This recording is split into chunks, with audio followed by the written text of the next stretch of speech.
Hello dear movie lovers বন্ধুরা, সিনে কথনের সাপ্তাহিক আয়োজন উইকেন্ড ওয়াচ লিস্টের দ্বিতীয় পর্ব নিয়ে হাজির হয়ে গেলাম। মুভি ও সিরিজের নানান চমকপ্রদ আপডেট থাকছে ভিডিওর একদম শেষ অবধি। ভিডিওটি শেষ না করে কোথাও যাবে না।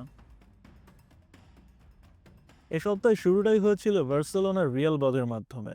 স্প্যানিশ সুপার কাপে রিয়াল মাদ্রিদকে উড়িয়ে বছরের প্রথম ট্রফি ঘরে তুলে বার্সেলোনা। মুভি সিরিজ লাভারের সাথে সাথে একজন স্পোর্টস লাভার হিসেবে এটা ছিল একটা বাড়তি পাওয়া।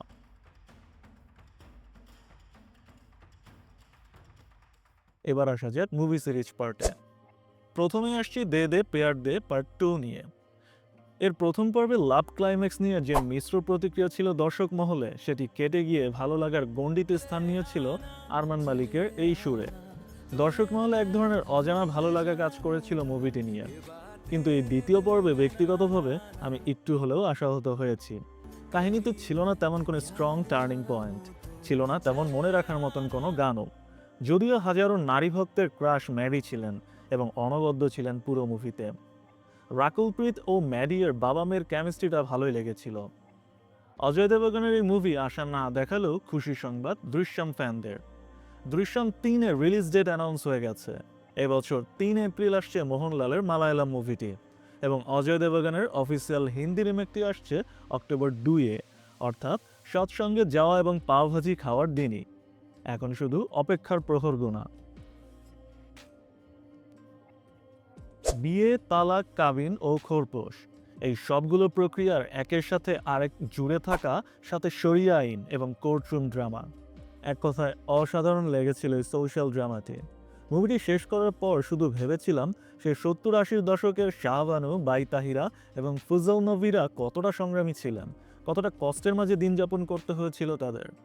হাসমির জন্য এই মুভি সবাই কম বেশি দেখলেও ইয়ামি গৌতমের অভিনয় আর এক্সপ্রেশন সিরিয়াসলি ভাই দারুণ দাগ কেটেছে আমার মনে। আবার ফিরছি ইমরান হাশমিতে, তবে এইবার একটু আলাদা জনরা, ক্রাইম থ্রিলার নিয়ে। সৎ কাস্টম অফিসার অর্জুন ও তার দলবল নিয়ে তৈরি করা এই সিরিজ তাস্কারি। সিরিজটি তৈরি করেছেন নীরাজ পান্ডে। বুঝতেই পারছেন, আপনি গল্পের স্তরে স্তরে টুইস্ট পেতেই থাকবেন, আর গল্প বারংবার মোড় পাল্টাবেই। কি ছিল না এই সিরিজে টুইস্ট, থ্রিল, সাসপেন্স আর ফুল অফ স্ক্রিন অ্যাট্রাকশন।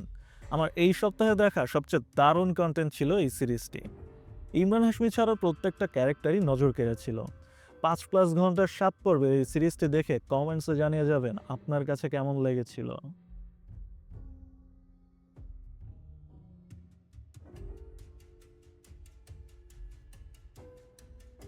আমাদের এই ডিজিটাল যুগে ডেটা চুরি বা অনলাইন স্ক্যাম যে কতটা ভয়াবহ হতে পারে তার এক বাস্তব চিত্র ফুটে উঠেছে এই সপ্তাহের নতুন মুভি কন্ট্রোলে। আননোন কল বা লিঙ্কে ক্লিক করে কিভাবে আপনার জীবনের নিয়ন্ত্রণ অন্যের হাতে চলে যেতে পারে, সিনেমাটি সেটাই মনে করিয়ে দেয়। তবে এই সিনেমাটি মূলত 2018 সালে বিশাল অভিনীত তামিল মুভি ইরুম্বু থিরাইয়ের রিমেক। আপনি যদি মোবাইল স্ক্যাম আর ব্ল্যাকমেলিং নিয়ে আরও ডিটেলস এবং পাওয়ারফুল কিছু দেখতে চান, তবে আমি অবশ্যই সাজেস্ট করব অরিজিনাল মুভি ইরুম্বু থিরাই দেখার জন্য। এবার আসা যাক সাউথে। যেহেতু মামুত্তি স্যারের মুভি খুব আশায় অপেক্ষা করছিলাম, কিন্তু মুভি পাওয়া বা দেখার পর হতাশই হতে হয়েছে। কেননা এই থিমের উপর হয়েছে আরও বেশ কিছু কন্টেন্ট। শুধু মাসালাটা, এক্সিকিউশন আর থিমের পরিবেশটা আলাদা। এই থিমের উপর ভালো এক্সিকিউশন এখন অবধি সোনাক্ষীর দাহাত সিরিজটি লেগেছিল। এছাড়াও কান্নারা কোথালাভারি খুব সাধারণ একটা পলিটিক্যাল ড্রামাই লেগেছে।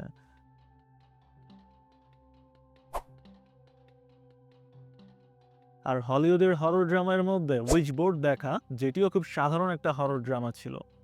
আর এই সপ্তাহে কোনো এক অজানা কারণে হাউস অফ আশুরের 8ম এপিসোডটি রিলিজ হয়নি, দেয়া হয়েছে পরের সপ্তাহের সম্ভাব্য রিলিজ ডেট। শেষ করার আগে জানিয়ে যাচ্ছি, যারা মোনার্ক লিগ্যাসি অব মনস্টার এই সিরিজের প্রথম সিজন দেখে আশায় বুক বেঁধেছিলেন তাদের জন্য সুসংবাদ। এই বছর 27 ফেব্রুয়ারি আসছে দ্বিতীয় সিজন, আর এইবার হয়তো দেখা যাবে অ্যাকশনে গডজিলা এবং কংকে। উপরোক্ত কোন কন্টেন্টটি আপনার কাছে কেমন লেগেছে দেখে থাকলে অবশ্যই জানিয়ে যাবেন কমেন্টসে। আপনার ব্যক্তিগত রেটিং কোনটাতে কত, আর কেমন লাগলো আমাদের এই আয়োজন, ভালো লাগলে অবশ্যই কমেন্টস করে জানিয়ে দেবেন। পরবর্তী সপ্তাহের আয়োজন মিস না করতে চাইলে এক্ষুনি সাবস্ক্রাইব বাটনে ক্লিক করে বেল আইকনটি প্রেস করে রাখুন। দেখা হবে পরের ভিডিওতে।